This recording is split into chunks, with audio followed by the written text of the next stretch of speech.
Welcome to the Heal Your Hunger Show, where we get to the heart of why you overeat and how to stop. If you struggle with food and weight like I did, welcome home. Welcome everybody to the Heal Your Hunger Show. So happy to have you here. It is a great day to be alive, and I am really excited about this podcast. It will be short and sweet, but it is really important. If you have had any kind of offense or hurt or harm on account of religion. Okay, so this is something I want to talk to you about. And before I get there, I want to say we have a brand new, spanking new website out. And so check it out. It's healyourhunger.com, just like always, but it's new. And we had a website that was kind of old. I had website shame on account of it. It was 6 years old. So we've just updated. It's really nice. My team did an awesome job on it. And there's a new quiz on there. So take the emotional eating quiz, get your personalized score. It's a new quiz. So it's not the same as the other one. So if you took the other one, hey, take this one, get your score, get some action steps you can take that correspond with your score. And check out the site. It's really awesome. And also join us in the Secret Sauce group. I always invite you to do that because that's a nice place to hang out with other emotional eaters. It's the Secret Sauce to End Emotional Eating Now on Facebook. Okay, on with the show. So my last episode 417, I talked about triggers and getting triggered. And of course, as the irony of the universe would have it, as soon as I recorded that, I had a situation where I felt pretty triggered. I really felt hurt actually. But it affected me deeply. And so I had to really take a look at that. So what happened was, because you guys are the ones I talk to about my most personal stuff, why not?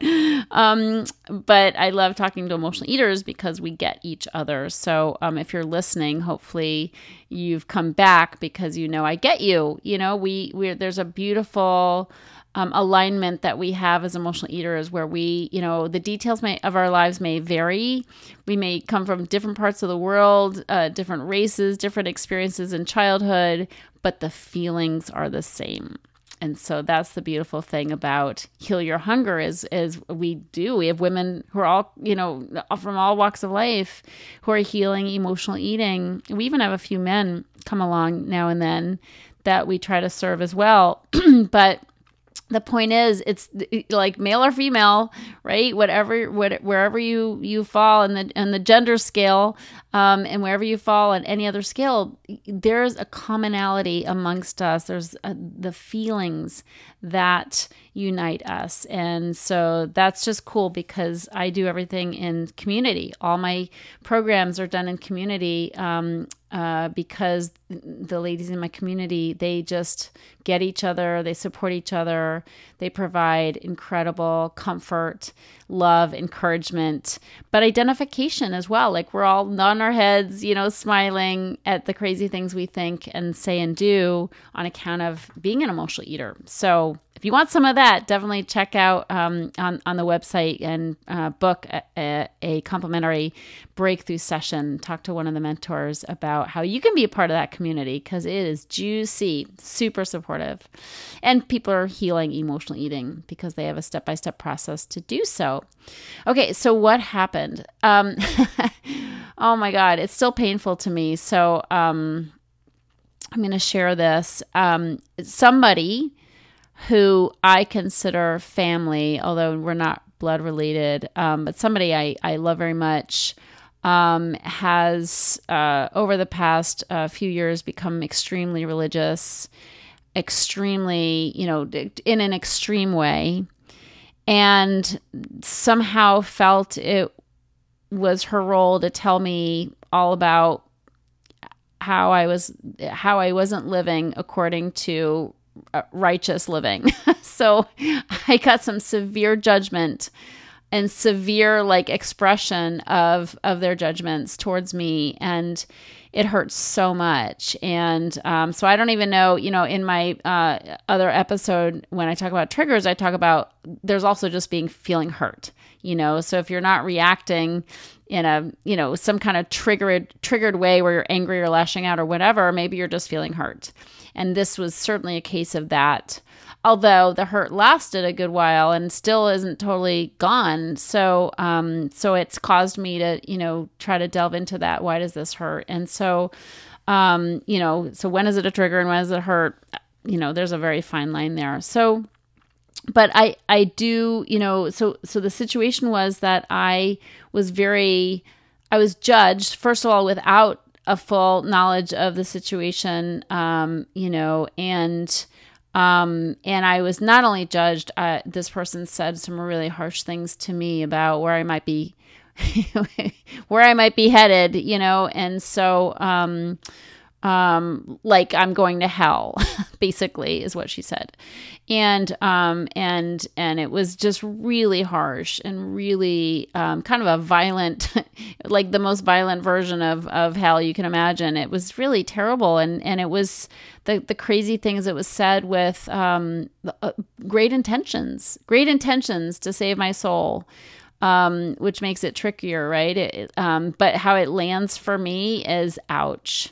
It lands for me in a really, it just hurt. I've never had anybody tell me such harsh things. Never in my life have I, heard somebody say such blatantly harsh and to me really mean things.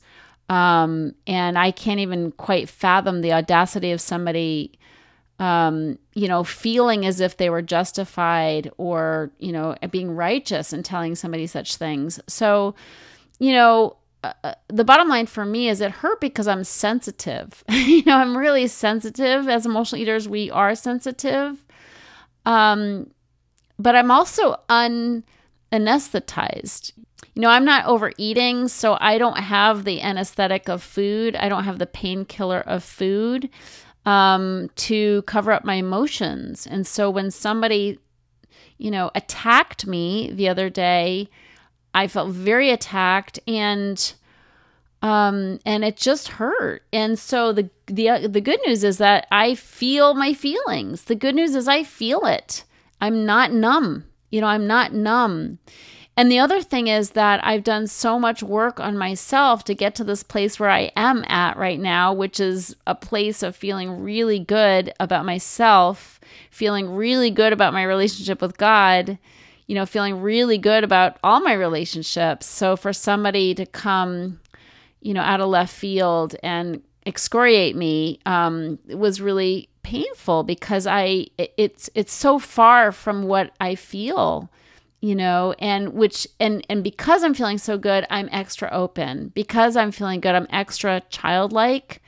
I've worked for decades to become the person I am right now, which is pretty raw, pretty open, pretty vulnerable in a safe way. Especially now I know who my friends are and who my friends aren't. But I that openness, that childlikeness that I have, I so appreciate because it's come from a lot of hard work. I used to have a lot of masks.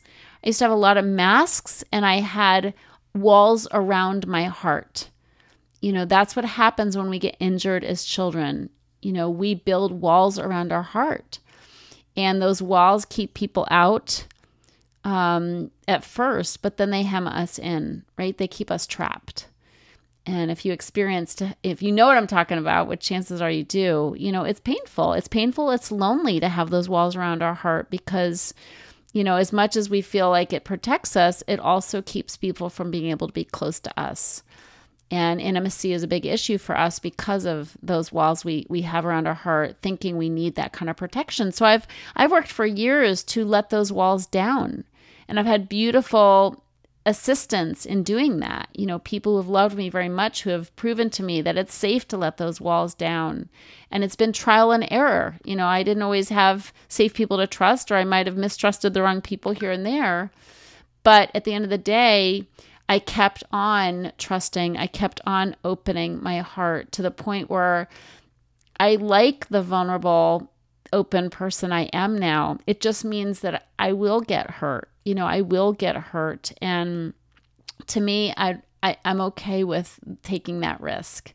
So I got hurt. I got hurt. Somebody that I wasn't expecting, there was a wolf in sheep's clothing coming right at me, and to attack me. And, I feel it. I have this open wound that I feel, but I love that I feel it. I would rather feel it and deal with it and heal from it than to overeat over it. So, overcoming emotional eating comes at a price. And the price is we have to feel our feelings. We have to acclimate to more feelings. We have to open up our container of feelings. Because if we don't, we're just stuffing them with food. So there's you got to choose. You got to choose. And so I choose to feel even when it hurts, and also I choose to have my eyes wide open. And if I do get hurt, I choose to not go back for more. I used to keep going back to that empty well and wondering why I felt so bad. So if I encounter people who are hurtful, you can bet your yes, you can bet your ass I'm not going to go back there again.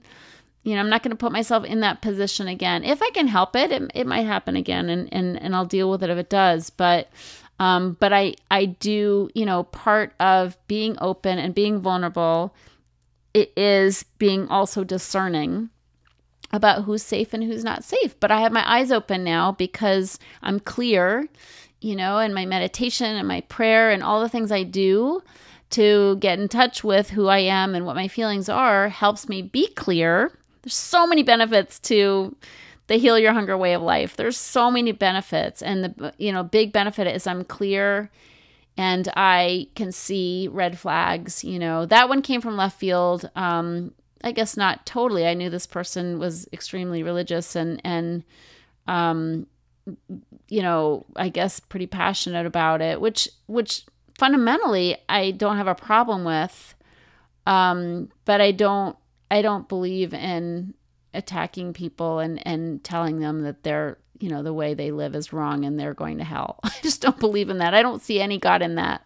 I don't think God means that for anybody. I don't think that's, and I know that's the way some people live, but here's my point. My point is that if you have been judged, by the church, by religion, if you feel as though you've been judged, and you felt hurt in that way, I just want to say that I get it. And one of the reasons why, as addicts in particular turn away from religion because it hurts so much. So I think there are people in this world who aren't addicts and they don't have the extreme sensitivity that we have. I say addicts because it's not just emotional eaters. I think of emotional eaters as food addicts. If you take the quiz, you'll find out if you're actually a food addict, if you're, the highest level on that, on the score, you're probably a food addict. So if you take the quiz, you'll find out. That's at healyourhunger.com. But the point is, when we are addicted to something, part of what creates that addictive nature is an extreme sensitivity. So as emotional eaters, we are extremely sensitive. And I know I was. I remember when I was a kid, I was in kindergarten and I was painting at an easel and the paints were kind of gloppy and thick. And so I took it upon myself, being the budding leader that I am and I took it upon myself to put water in the paints and to mix them up and make them, more runny. Well, apparently I wasn't supposed to do that as a 5-year-old taking charge, and so the teacher got mad at me and I crumbled. I absolutely crumbled. and she didn't get like so mad at me, but I'm sensitive, and it hurt. And so she had to like take care of me. Like she had to put me in there was this little sweet place with all these cushions and stuffed animals and stuff. She put me there for the rest of the day because I was like crying, and I felt so bad because I was childlike and my heart was open, and I was so excited that I'd found a solution for the clumpy paint problem. But I didn't know I was doing anything wrong, and so it was that same sweet child that I am for the most part now. And so for somebody to come along and say I'm doing it wrong, it cuts me to the core. Do you relate to that sensitivity? Yeah, it's a liability for us until it becomes an asset. And as a kid, I didn't know how to deal with it. So I ate. I just started eating and covering up. Actually, age 5 is when I started having sexual abuse as well for 5 years. And food was how I covered up those horrible fears and just mixed up, confused emotions. I began to eat. So I'm not, it's not a liability anymore to be so sensitive because I know what to do with it. I don't have to eat. I can feel when somebody tells me I'm doing it wrong, when I've never felt more aligned with my higher power than I feel right now. I've never felt more in love with God than I feel right now. I've never felt more in service, to God than I do right now in my life. And so for somebody to tell me I'm doing it wrong, I've got that same kind of little girl, like, ouch feeling, but I know what to do with it. So I use the tools that I teach my clients to use, that they're using to make healthier choices than to eat over their uncomfortable, painful emotions. And so being sensitive and being vulnerable is no longer a liability for me. It's an asset because I help people with my open heart. I help people with my vulnerability. I help people by being real and showing people that it's safe to be real. That there's new tools we can use that make it safe, and we can be discerning about who's safe and who's not safe to be real and vulnerable with. But if you have been hurt, and not just by the church either. I use the church as an example because it's really hard as children to discern the truth about God. It's really hard as children to discern the truth about who we are. And I think as emotional eaters, we're such sensitive souls that if we're given harsh messages about God and about ourselves, if we're told, that we're bad or we're sinners or, we're going to hell or any of that stuff, we don't have filters. We don't have filters to say, okay, time out, this may not be true for me, or this may not be helpful for me, or, supportive of me in my sensitive state that I'm in right now. Especially if we have dysfunctional homes and we're in homes where, very unhealthy things are happening. The last thing we need to be told is that we're bad. I believed I was bad as a kid because of the sexual abuse. I thought it was horrible. And I just, I had such judgments towards myself that all I needed was for somebody to tell me I'm good, and thankfully I was never told about going to hell.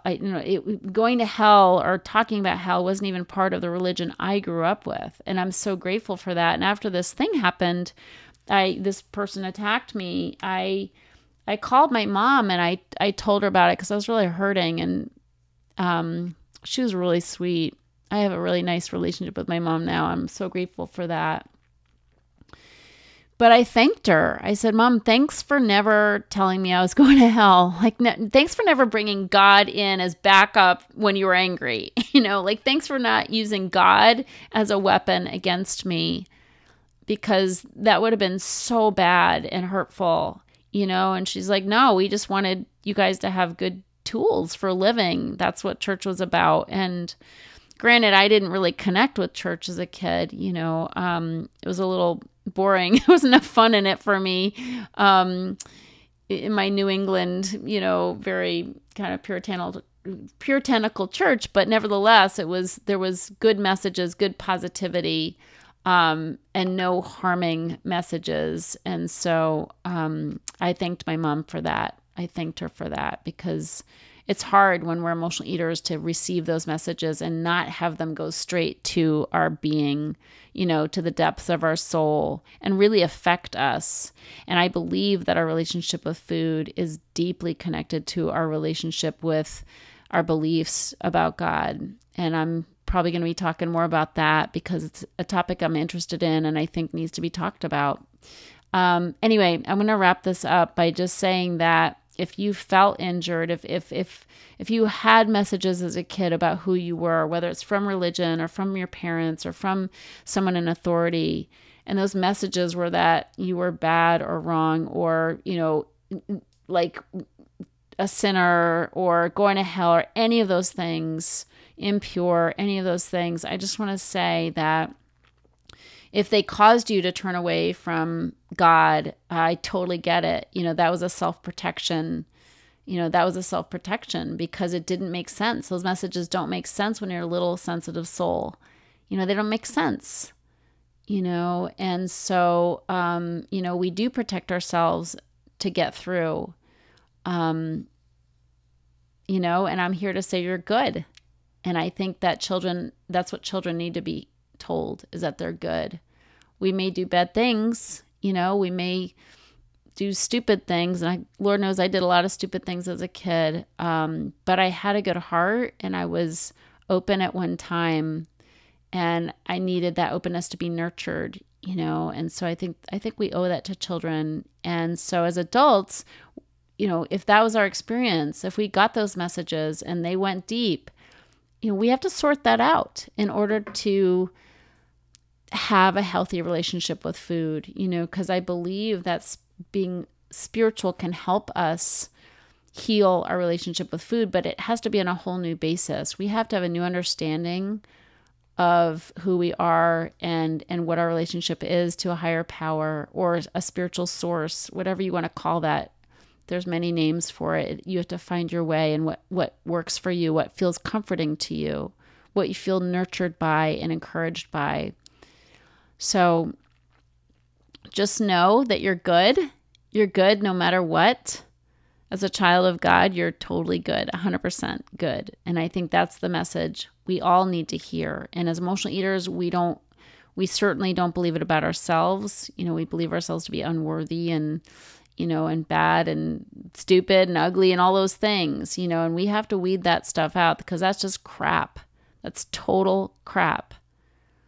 And we have to get to a place where we know our goodness. And that's where my healing has taken me, is knowing I'm 100% good. So why was I so rattled by this person coming from left field and attacking me? Why was I so rattled by that? I believe it's because I'm sensitive and I'm open and I'm vulnerable.